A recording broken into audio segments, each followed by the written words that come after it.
Welcome to the NTV Sports Central podcast with your host, Randy Silver. Episode number 2. We have a great one on the books. We have exclusives for you throughout the whole podcast, plus some commentary. What do we talk about today? Let's dive into it. 1. Your voicemails. I want to rehash this because we want this to be an engaging podcast for you, for the fans, hearing from Nebraska Cornhusker fans. 2.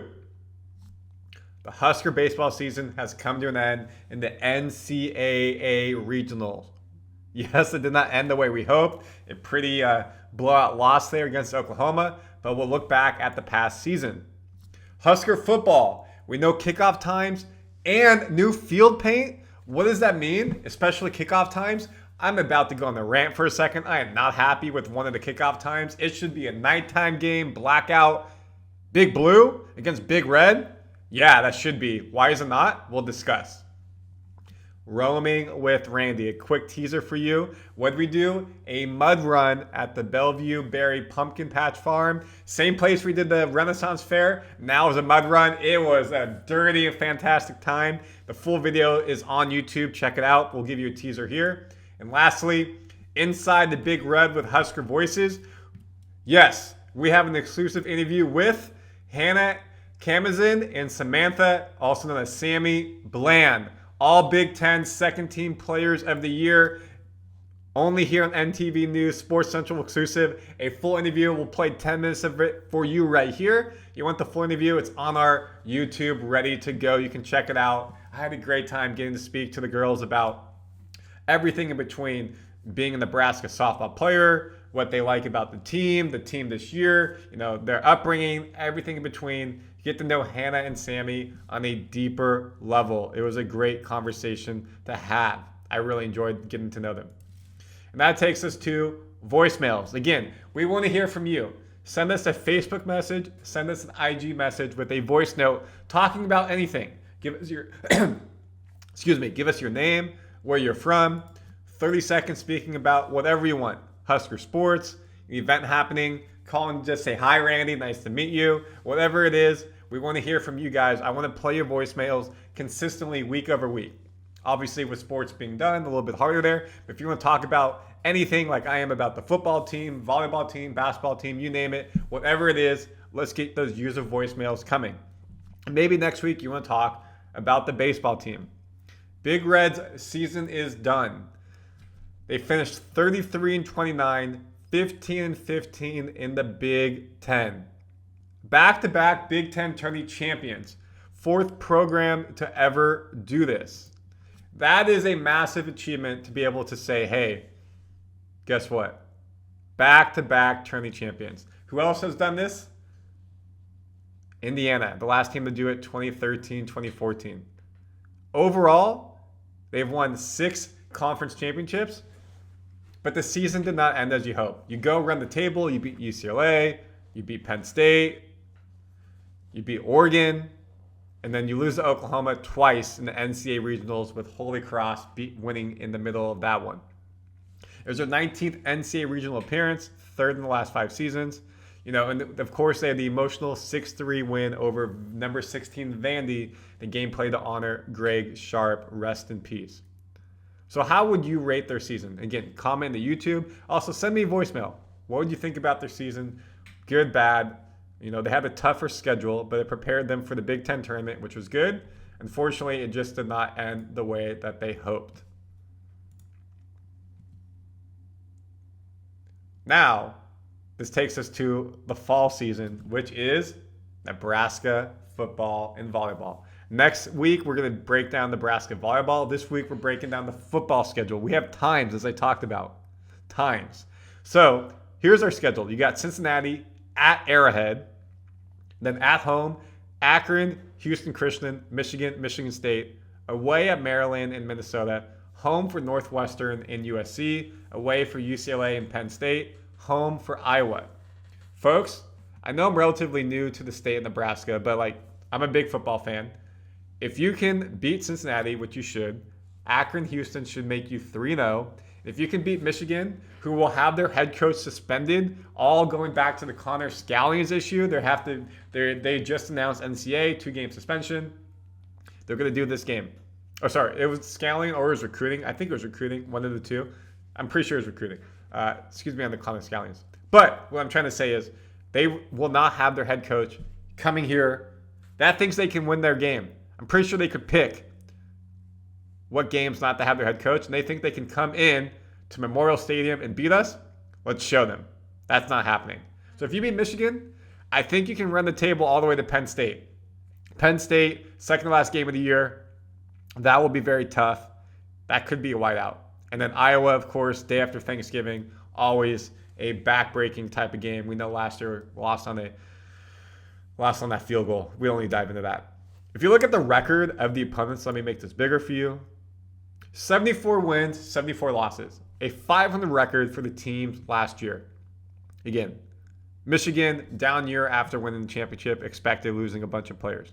Michigan State hasn't been the powerhouse they used to be. Penn State obviously made the BCS last year, was in the playoffs. Iowa is always a tough game. USC, UCLA, not the powerhouses they used to be. Minnesota had 1 or 2 good years, kind of middle of the sense. I truly think, again, you can go 3-0, you beat Michigan, you go 4-0. If that team is playing, our team, the Huskers, Dylan Raiola, the whole team, playing to their potential, I think they can get the Nittany Lions undefeated. I really do. Now, of course, there's injuries and so much that happens across the board, but that is something that, to me, seems feasible. And again, comment your thoughts. Leave a voicemail. Do you agree? Do you disagree? Put it in the YouTube comments as well. Now, game times, folks. 8 p.m., Arrowhead Field. Sick. ESPN. This game will be prime time. This will be a coming out party for people who don't know who Dylan Raiola is. This is going to be a coming out party for Nebraska football. At an NFL stadium, 3-4 hour drive from Lincoln, 5-6 hour drive from Kearney, Omaha, probably 2 hour drive, 2.5 hour drive maybe. Should be packed house, big red. Arrowhead is red, Kansas City Chiefs are red, Nebraska's red. Let's make it happen. Now the other game times, which I really am bamboozled by, Akron is 6:30 p.m. Central. Houston Christian, 11 a.m. Michigan is 2:30 Central. Michigan game should be a blackout at night. That game on CBS, I'm disappointed. You give the Akron game at night, let me make that back big for you, Big Ten Network. But the Michigan game, 2:30 CBS. Michigan State game, they don't know yet. Minnesota game, 7 p.m. Central, Fox. That could be a blackout for us as well. And then you got Iowa, 11 a.m. Central. The day after Thanksgiving, 11 a.m. Central. People are going to be hungover from Thanksgiving, going to be in a sleep from all the turkey, and you want them to get up when it's going to be relatively cold, 6 a.m. and tailgate. Nebraskans will do it. I'm not doubting that whatsoever. But that game does not deserve to be 11 a.m. Are you kidding me? That needs to be an afternoon, like 2 or 3 p.m. at the earliest, or a night game. Michigan game should be a night game. Minnesota game? Sure, make that 11 a.m.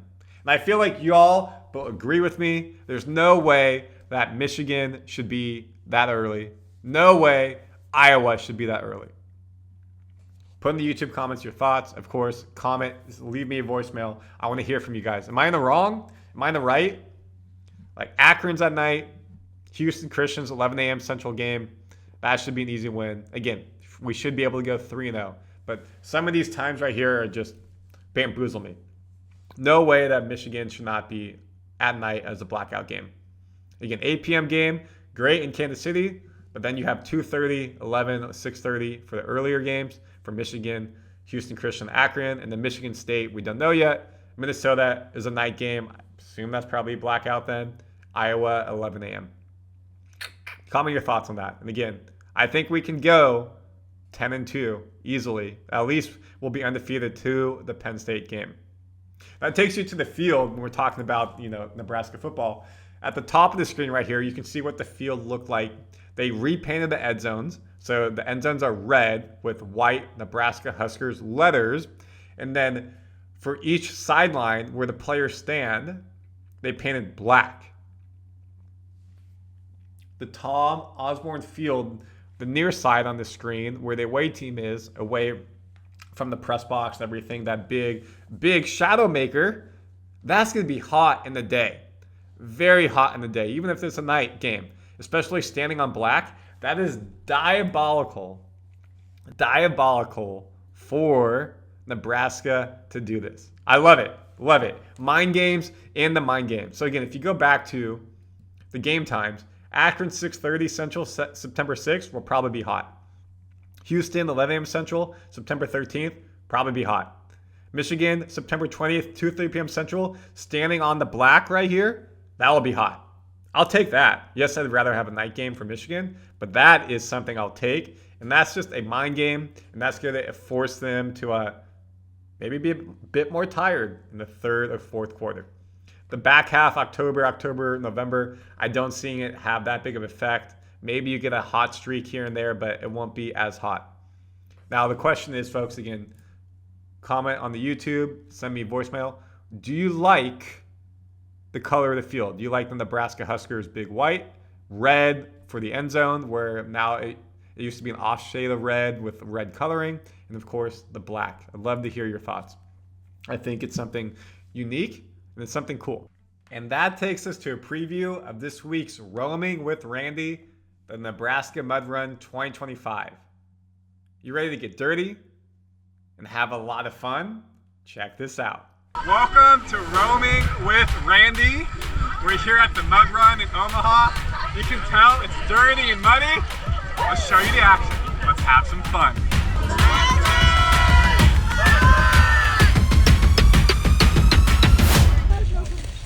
Woo! Woo!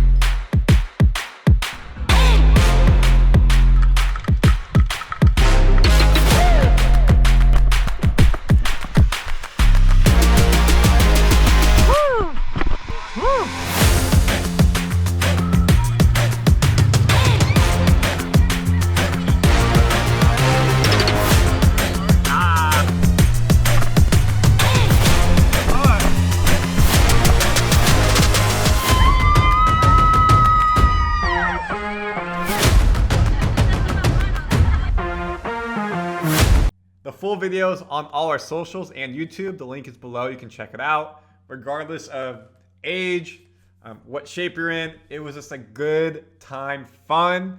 Check out the mud run in your area. Nebraska, the next one may be next year. Maybe it's in the fall. Highly recommend going. It's a really, really good time. Inside the Big Red, Husker Voices. Again, a part of this podcast is getting exclusive interviews for you that you wouldn't see on television potentially, or have any other means to see it. We brought in Hannah Kamazin and Sammie Bland, two all Big Ten second team players of the year. Hannah, first year with the Cornhuskers. She came over from Arkansas, was a multifaceted player for us, pitcher, hitter, did an amazing job, 10 home runs this year while pitching. Sammie, and Hannah's a junior, now going to be a senior next year. Sammie was a sophomore this year, second year with the team. She was a multi-position player last year. This year, hot corner, third base, and had records in so many different categories: average, home runs, RBIs, slugging percentage, hitting, you name it. And I actually told her that on the podcast, and she had no idea, which was awesome to talk about. And it was fun to have an engaging conversation with them, talking about just Husker sports and being a part of the softball team, what draws them to Nebraska, the fans yourselves, playing in the NCAA Super Regional, and so much more. You'll get to know Hannah and Sammie deeper than just them being softball players. So here's a 10-minute snippet of the interview. And of course, if you want the full interview, link is in the bio here. You can watch the full conversation. Enjoy. Welcome to the podcast. As I just mentioned, we have Sammie and Hannah, Big Ten second team players of the year. Women, welcome to the NTV Sports Central podcast. Hello, thanks for having us. Hannah, what started your interest in wanting to play softball? I always played softball like growing up. I mean, I played t-ball, and then I played on like our little town team when Lauren and I were like 8, I think. So my mom coached the team, and then my mom also played softball. So I feel like we just got into it because she played, and so we just tried it. And then after about playing on my town team for a couple of years, then I kind of decided like, okay, like I kind of want to take a step up. So then we joined a select team, and we were literally like the worst people on the team ever. We never played. So we joined our select team, and then from there we just started working really hard, and then kind of realized when we got to like 14, like the whole softball thing was going to kind of work out, and like there was like our dream of playing college softball was a little bit more attainable than it probably looked when we were like 12. So that's kind of how it started, just playing from a really young age. It is in my family's background a little bit. So I'm gonna give you a follow-up question, and we'll go to Sammie, yeah. because you brought up your sister, twin sister, many people know, also plays for the Cornhuskers. So what's it like going from playing, like Pee Wee softball to now playing D1 high-level softball with your sister? Oh, it's so cool. I mean, it's the best thing ever just to see us grow up together and have the same dreams when we were 8, and to get to see each other achieve them now when we're 20 years old. It's our biggest blessing, and I'm so thankful for it every day that we get to do it together. And Sammie, what's it like to play with twin sisters? It is so cool, actually. It's actually an ongoing joke that like me, Hannah, and Lauren were actually triplets, and they go along with it too. But I love the twins, and I'm so grateful that they came to Nebraska, and it's just been a great journey. And what made you start playing softball when you were younger? So kind of the same thing. Like my mom played softball, so she played softball growing up, and then she did a year at Arizona State. So when I was younger, she kind of just threw me into softball. I didn't really like have any interest. She just kind of threw me into it, and then I began to love it, and then I was doing it every day.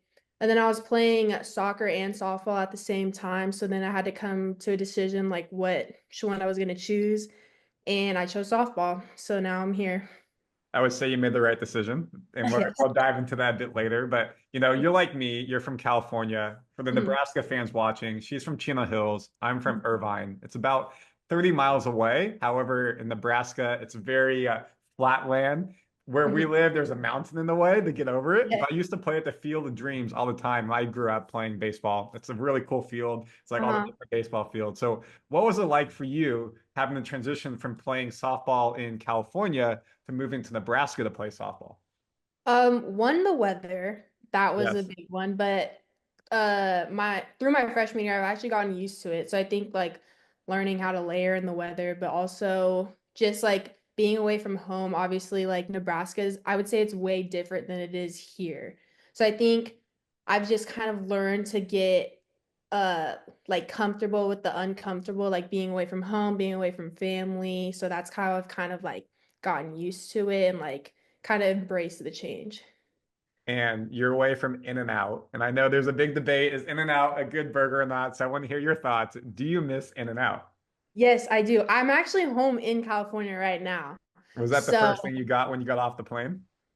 uh, I drove and we drove all the way home from Nebraska to Chino Hills, and I wanted to get in and out like on the way back because I saw like four, and my dad was like, "No, we're just going home." But the day after, I got it for lunch, and then I think I got it the day after that too. Now, on the opposite side, Hannah, you're actually from Valley, Nebraska. Although you didn't start your career at Nebraska, you went to go play D1 at Arkansas, and then you transitioned over. What made you want to come back home?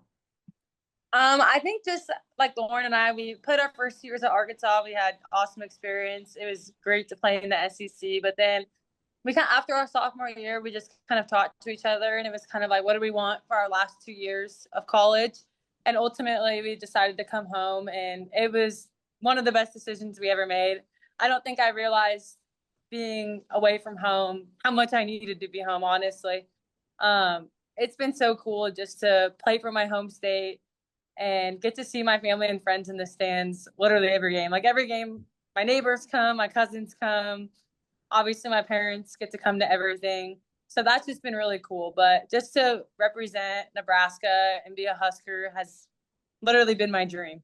So when you all were looking to come back, or any schools you're looking at, did you say we're a package deal to come? Yeah. It was always that way, even like the first time around, like recruiting throughout high school. We always told each other, like, our dream was to go together, but we never wanted the other one to feel like, oh, if we went to this school and you didn't like it, like you have to come here because we are a package deal. We always said, like, if you went to a school and you didn't like it, like, I wouldn't expect you to come here just because I liked it. Now, fortunately, it worked out that both times around we found a school that we both fell in love with. So really grateful for that. But to take it to back to Sammie for a second, to take it to your season, because I really wanted to just highlight, you set a career high in runs, hits, total bases, home run, average, OBS, slugging. So you had a fantastic year on top of transitioning over to a new position playing third base. So the first question would be like, what did you do to really focus on getting better between year one and year two at the plate? And then we'll talk about defensively. So I'll talk about like the little hitting, like the no hit streak that I had for a while. Like there was a time when I was just like completely down, like not feeling my swing at all, and all I wanted to do was like curl up in a ball and like figure it out. But eventually ended up figuring it out. And like I would say one thing I did was just honestly constantly hit with Miller, our hitting coach. And that's all I was focusing on. And I'm a little superstitious. So I was like, I need to hit with Miller 2 or 3 times a week. Or if I don't, then I'll like go over 10 this weekend. So all I was worried about was hitting with Miller so I could hit well and like hit well during the weekends for my team and get some runs in. I had no idea that I had any of those like milestones, that I had a career high of any of that. I was just trying to like hit with Miller and get my batting average up. I love to hear that. And then Hannah, for you, let's see if I can surprise you with some records I found about yourself. So your freshman year, you pitched 60 innings at Arkansas. This year, you pitched 63, so you set a career high. However, you had 24 strikeouts your freshman year, 25 strikeouts your sophomore year. This year, you had 47. So my first question to you is like, what did you focus on to basically double the amount of strikeouts you were able to get?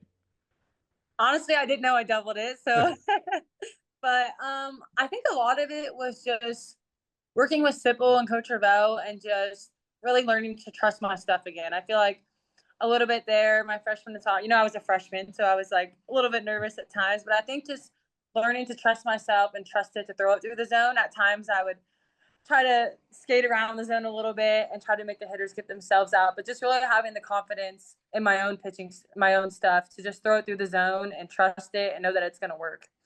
And then that takes the other part. You're not just a pitcher, you're a utility player. You play in the field as well, and you hit really a five-tool player. So hitting wise, to me, the most impressive stat I saw this year was in your first 2 years hitting, you had 1 home run.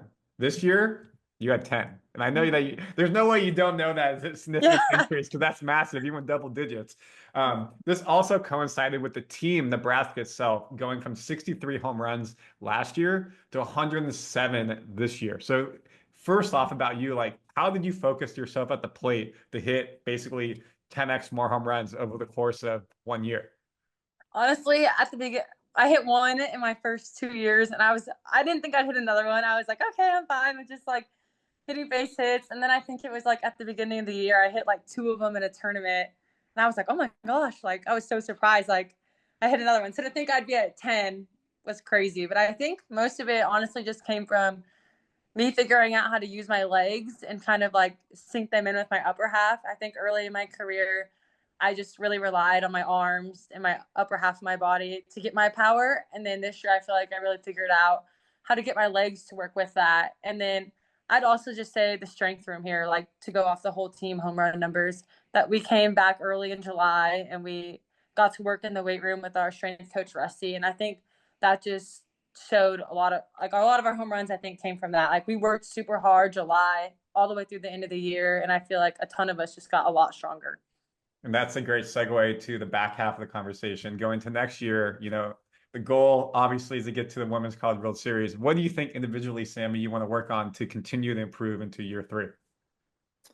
I would say for me, consistency is one thing I want to work on. So like just throughout the season, just being as consistent as I can to help my team score runs, help my team win, and like be that player in big moments is, yeah, just what I want to work on. And Hannah, what about for you? I was going to say the exact same thing. Consistency. I'd say both. Just hitting wise, I started a little slow this year hitting. So just starting a little better and staying consistent throughout the year. And then I'd say the same for pitching. Just I feel like at times it was there, at times I was a little slow. So just finding that consistency throughout the year to help my team in any way that I can. I love that. And this will take me to the rapid fire question. So I have a bunch of questions, and you're only allowed to give a one sentence answer max. It could be one word, could be one sentence, but that's all you're allowed to give. Okay.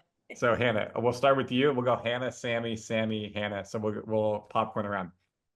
So the first question is, how would you describe the personality of this year's team? Ooh. I'd say fiery. You took our words. I was literally gonna say that. You can say repeat. That's not a problem. I kind of want to say so. I'd say fiery, but I feel like there's another word in my head I just can't think of. I'll stay with fiery. Fiery. Perfect. Who's the funniest teammate? Emerson. Kylie McGee. Wait, Kylie McGee too. Which person's the most sarcastic? Ooh. I don't know. Lauren. She's sarcastic. Okay, I was gonna say Lauren too, but I didn't want to say that because she's like my sister. But so she's like obviously more sarcastic to me. She's so sarcastic. Well, that's how maybe you guys are different. There you go. Yeah. Who would be the one to have the ox on a road trip? Sammie. And what are you playing? I'm playing everything hype. Sometimes I throw in like a singy, songy type, like Delta Dawn for Christian Ball. But I'm always playing something hype like Sexy Red or like Glorilla. Anything rap. So you like that the 2020 rap? Yes. Like but sometimes I throw in some like old stuff. Ladies, I hope you have a great summer. I can't wait to see you guys back here. Once you guys come back, I'm going to create some social content with y'all. We'll go to the batting cage and do some hitting and see how we do and some pitching. So I'm looking forward to having a great summer with y'all and then seeing how the next season goes. Thank you so much for your time. All right. Thank you for having us. Really engaging stuff from Hannah and Sammie. Thank you so much for coming on the podcast. And of course, if you want to watch the full interview, you can go to our NTV News YouTube right now. It is posted. To everyone watching, thank you again so much. Please, please, please send in your voicemails. Next week, I want to have a couple lined up. More than a couple. Let's make sure we can hear from y'all about everything around Cornhuskers, the state of Nebraska. For the NTV News Sports Podcast, my name is Randy Silver. Thank you so much for being here, and we'll see you on episode 3 next week.